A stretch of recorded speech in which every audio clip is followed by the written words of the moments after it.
सभी बंधुओं को नमस्ते। जय सनातन, जय आर्यावर्त, हर हर महादेव।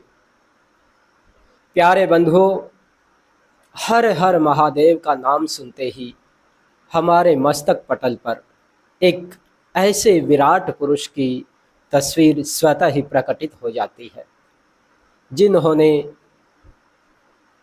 अपने आप को मानव से महामानव और दिव्य मानव के रूप में स्थापित कर लिया था, जिन्होंने तीनों लोकों पर विजय प्राप्त कर ली थी, जिन्होंने अपने आप को त्रिकालदर्शी बना लिया था, अर्थात तीनों कालों को, वर्तमान को, भूत को और भविष्य को जानने वाला बना लिया था। हम बात कर रहे हैं भगवान शिव की। आखिर भगवान शिव ने अपने आप को एक सामान्य मानव से भगवान के रूप में कैसे स्थापित कर लिया? उनके पास ऐसी कौन सी विद्या थी भला, जिन्होंने उनको एक सामान्य से विराट का स्वरूप प्रदान किया? आइए आज हम उसी विद्या को लेकर के आप सबके सामने प्रस्तुत हुए हैं, और उस विद्या का नाम है स्वर विज्ञान, अर्थात प्राण विद्या अथवा स्वर विद्या। भगवान शिव के द्वारा रचित ग्रंथ शिव स्वरोदय आज हमारे पास में उपस्थित है, जो कि आज हम जिसका अध्ययन करेंगे। फ्रंट कैमरे के कारण शायद आपको उल्टे अक्षर दिखाई दे रहे होंगे, परंतु आप समझ गए होंगे कि यह वही महान शास्त्र है, स्वर विज्ञान का शास्त्र, शिव स्वरोदय का शास्त्र, जिसके बल पर भगवान शिव ने अपने आप को विराट पुरुष के रूप में स्थापित किया, जिन्होंने अपनी समस्त इंद्रियों पर विजय प्राप्त करके तीनों कालों को जीत लिया। उसी महान शास्त्र को लेकर के आज हम आपके सामने उपस्थित हुए हैं। इस महान शास्त्र में ऐसी कौन सी विद्या वर्णित की गई है, जिसको अपने जीवन में अपना करके भगवान शिव इतने महान बने थे? आइए हम भी इस महान विद्या को जान करके अपने जीवन को सब ओर से उन्नत बनाने का प्रयास करते हैं। तो आज हम इसका शुभारंभ कर रहे हैं। सबसे पहले हम इसकी विषय वस्तु अर्थात विषय सूची जान लेते हैं कि इस शास्त्र में हम क्या क्या विद्या जान पाएंगे, किस किस प्रकार का अध्ययन कर पाएंगे।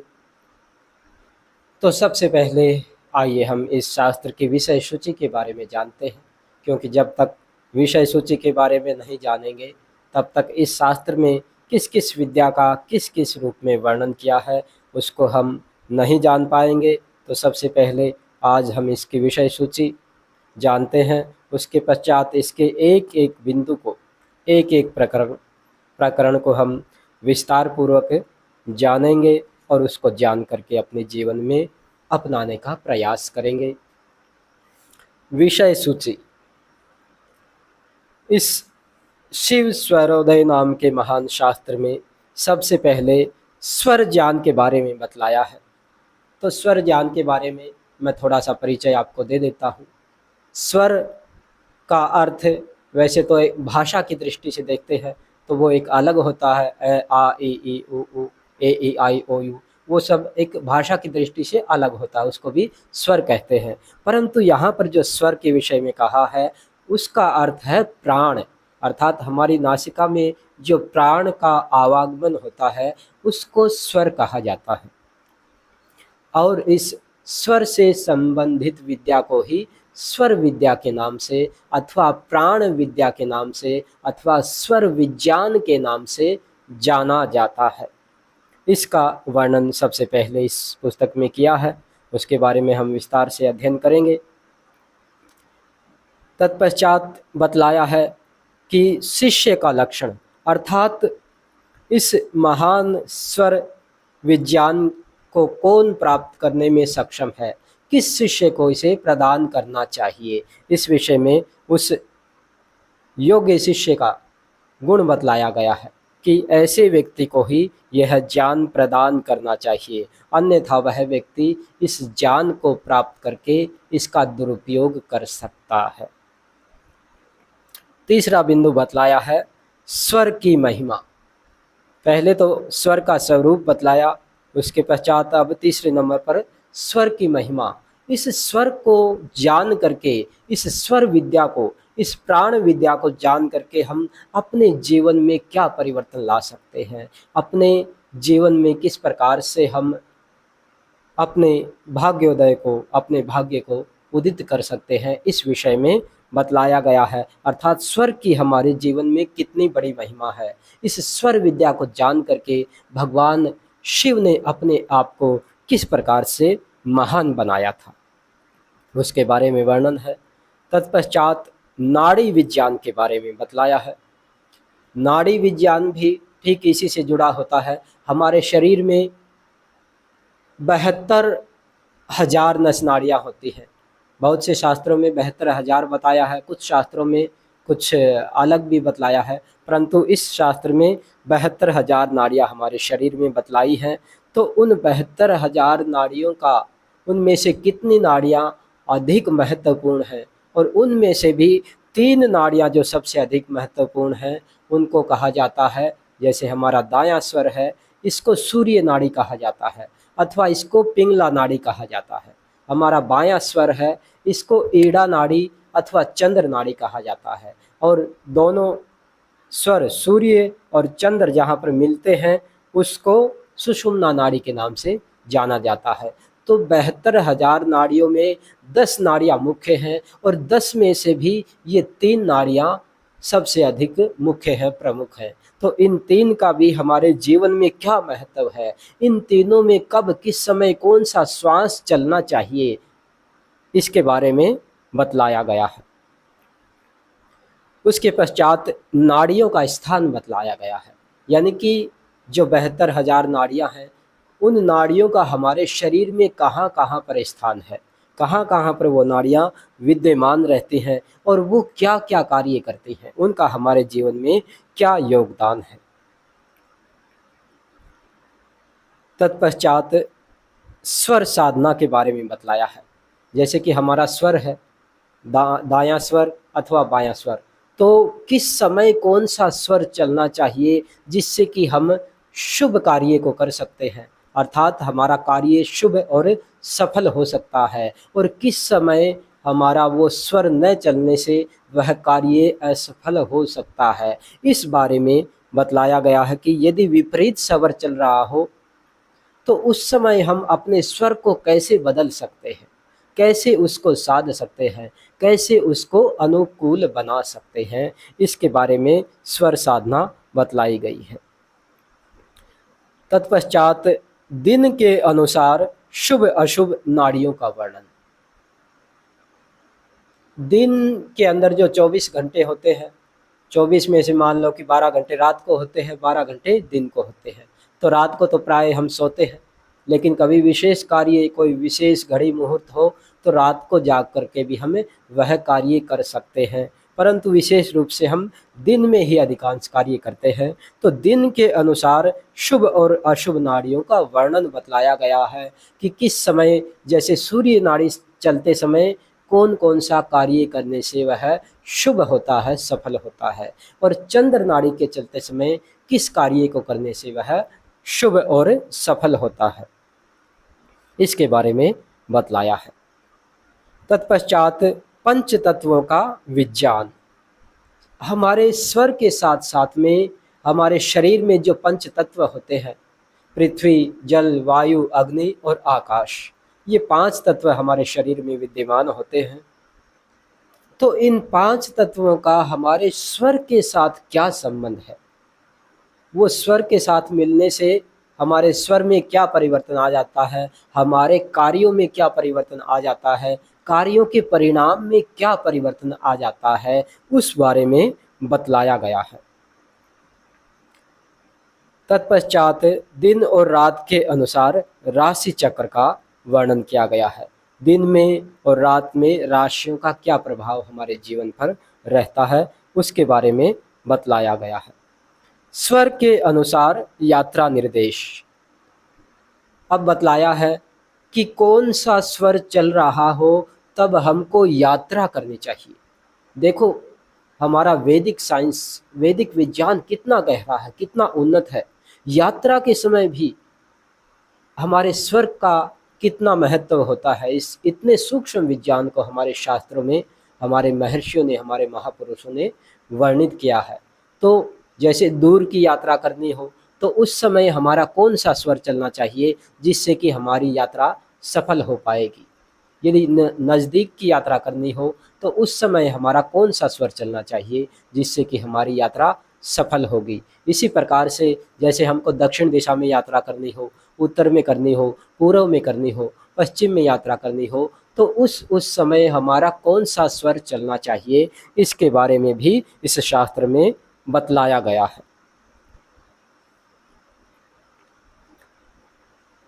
विपरीत परिस्थिति का वर्णन। अब आगे बतलाया है कि किस स्वर के चलने से उस स्वर में किया गया कार्य है वो विपरीत परिणाम देने वाला होता है, तो उसका निवारण कैसे किया जा सकता है। अन्यथा वह कार्य है वो या तो असफल हो जाएगा या फिर अशुभ हो जाएगा, अशुभ फल प्रदान करने वाला हो जाएगा। तो उसका निवारण कैसे किया जा सकता है।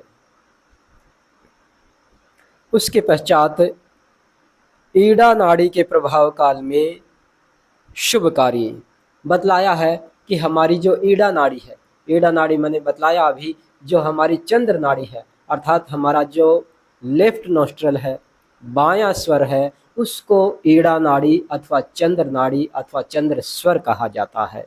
तो चंद्र स्वर के चलते हुए कौन कौन से कार्य करने से वह शुभ फल प्रदान करने वाला होता है, ऐसा बतलाया है।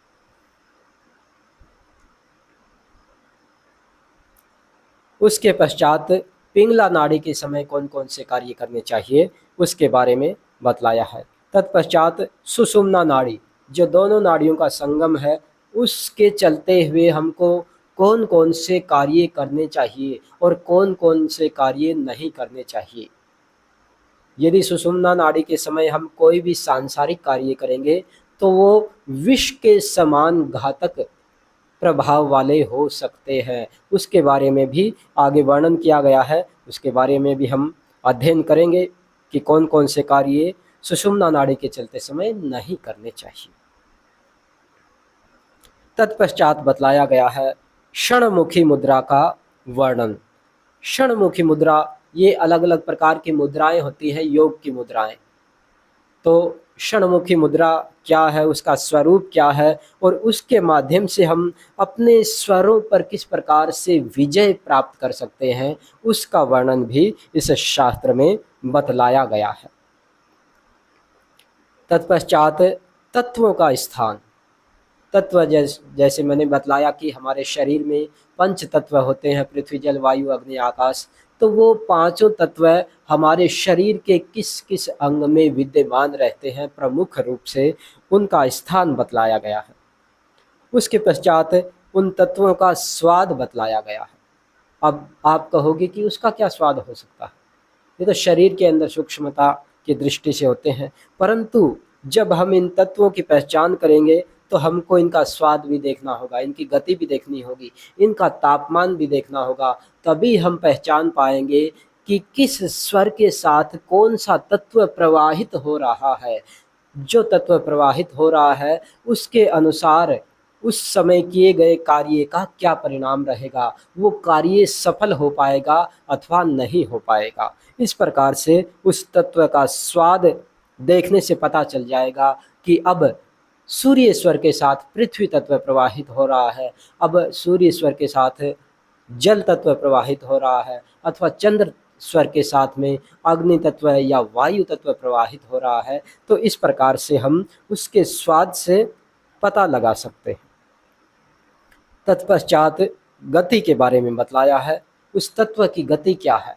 गति से भी हम उस तत्व को पहचान सकते हैं कि वह तत्व किस दिशा में गति कर रहा है। हमारे शरीर में ही पांचों तत्व होते हैं, जैसे ब्रह्मांड में होते हैं ऐसे ही, तो उसकी गति किस दिशा में हो रही है, उसकी गति का पता लगाने से पता चल जाएगा कि इस समय कौन सा तत्व प्रवाहित हो रहा है और इस समय हमको कौन सा कार्य करना चाहिए। इसके बारे में भी इस शास्त्र में बतलाया गया है। तत्पश्चात विभिन्न दिशाओं से पूछे गए प्रश्न, अर्थात कोई व्यक्ति हमसे आकर के कोई प्रश्न पूछता है, हमारा कोई भी परिचित हो या अपरिचित व्यक्ति हो, कैसा भी व्यक्ति हो, वो आकर के हमसे कोई भी प्रश्न पूछता है, तो उस व्यक्ति के द्वारा प्रश्न पूछते समय वह व्यक्ति हमारे से किस दिशा में खड़ा है, हमारे सूर्य स्वर की दिशा में खड़ा है, सूर्य स्वर के पक्ष में खड़ा होकर के प्रश्न कर रहा है, अथवा हमारे चंद्र स्वर के पक्ष में खड़ा होकर के हमसे प्रश्न कर रहा है, उस विषय का भी हमारे जीवन में बहुत बड़ा प्रभाव पड़ता है। उससे भी हम अनुमान लगा सकते हैं कि जिस विषय में जो प्रश्न पूछा गया है वह प्रश्न हमारे लिए लाभदायक होगा अथवा हानिकारक होगा, हमारे लिए शुभ होगा अथवा अशुभ होगा, इस विषय में बतलाया गया है। तत्पश्चात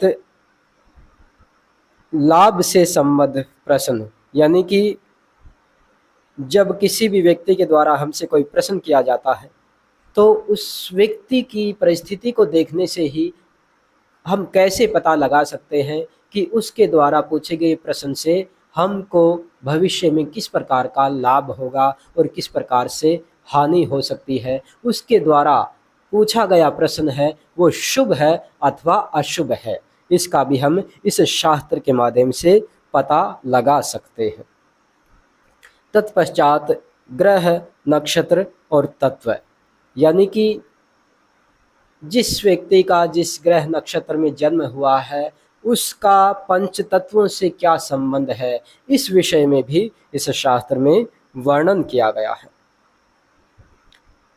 तत्पश्चात बतलाया गया है कि युद्ध से संबंधित प्रश्न।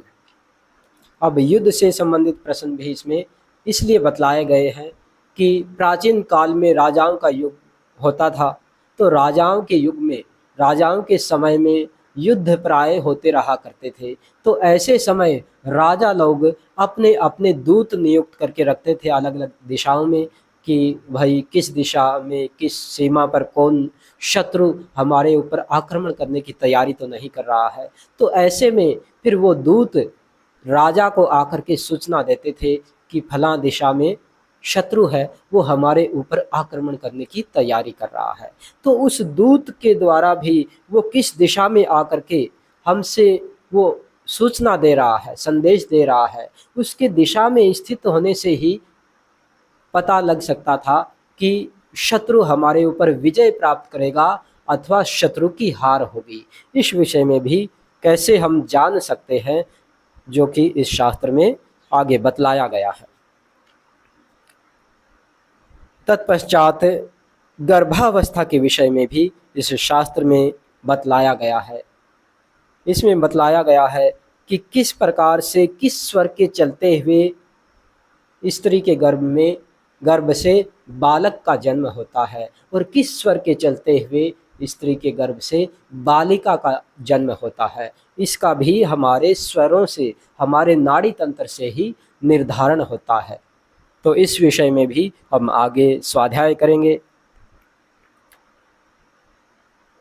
तत्पश्चात संवत्सर संबंधी भविष्यवाणी, संवत्सर संबंधी भविष्यवाणी के बारे में भी बतलाया गया है। संवत्सर कहा जाता है वर्ष को, नव वर्ष जब लगता है, जैसे अभी 2025 ये वर्ष लगा, तो जब ये वर्ष लगा उससे पहले ज्योतिषी लोग, विद्वान लोग कैसे पता लगा सकते हैं कि इस वर्ष कोई बहुत बड़ी आपदा आने वाली है, या इस वर्ष है कोई बहुत ही शुभ कार्य होगा, या इस वर्ष कौन सा शुभ या अशुभ कार्य हो सकता है, इस विषय में हम कैसे जान सकते हैं, इसका भी इस शास्त्र में विधि विधान बतलाया गया है। फिर रोग प्रकरण बतलाया है। रोग प्रकरण में बताया है कि इसी प्रकार से जैसे कोई दूत आकर के राजा को संदेश देता था, कोई सूचना करता था, तो उसी प्रकार घर में यदि कोई रोगी व्यक्ति है, किसी के भी घर में कोई रोगी व्यक्ति है, तो रोगी व्यक्ति के बारे में कोई भी व्यक्ति हाल चाल पूछने के लिए आता है, उसकी कुशल क्षेम पूछने के लिए आता है, तो वो पूछने वाला व्यक्ति हमसे किस दिशा में खड़ा है, हमारे कौन से स्वर के पक्ष में खड़ा है, अर्थात हमारा दायां स्वर चल रहा है तो वो दाएं स्वर के पक्ष में खड़ा होकर के कुशल क्षेम पूछ रहा है, अथवा बाएं पक्ष में खड़े होकर के पूछ रहा है। उससे भी पता चल जाता था कि ये रोगी कितने दिन में ठीक होगा या नहीं होगा, इस रोगी की मृत्यु हो जाएगी अथवा वह जीवित रहेगा। इस विषय में भी हम इस शास्त्र में जानेंगे। तत्पश्चात काल प्रकरण और मृत्यु संबंधी भविष्यवाणी, ये मैंने बतला दिया कि किस प्रकार से उस व्यक्ति के, जो रोगी व्यक्ति है, उस रोगी व्यक्ति के नाड़ी तंत्र को अर्थात स्वर तंत्र को जान करके हम कैसे पता लगा सकते हैं कि वह व्यक्ति कितने दिन तक जीवित रहेगा, अथवा वह व्यक्ति मृत्यु को प्राप्त नहीं होगा, अथवा वह व्यक्ति स्वस्थ हो जाएगा, अथवा वह व्यक्ति स्वस्थ नहीं होगा। इस प्रकार से इन सभी प्रकार के विषयों का हम ज्ञान अपने स्वर तंत्र को जान करके प्राप्त कर सकते हैं। परंतु इसके लिए हमको पहले स्वर की साधना करनी होगी, इस स्वर के विषय में गहराई से जानना होगा, इस स्वर विज्ञान को गहराई से अध्ययन करना होगा, तभी हम इस विषय को जान सकते हैं। तत्पश्चात बतलाया मृत्यु के संकेत। जब मृत्यु की भविष्यवाणी के बारे में बतलाया तो कहा कि मृत्यु के कुछ संकेत हैं, वो व्यक्ति के, रोगी व्यक्ति के शरीर में दिखलाई दे जाते हैं, और उन संकेतों को देख करके वैद्य लोग या हम भी पता लगा सकते हैं कि वह व्यक्ति कब तक जीवित रहेगा, अथवा उसमें मृत्यु के लक्षण दिखाई दे रहे हैं अथवा नहीं।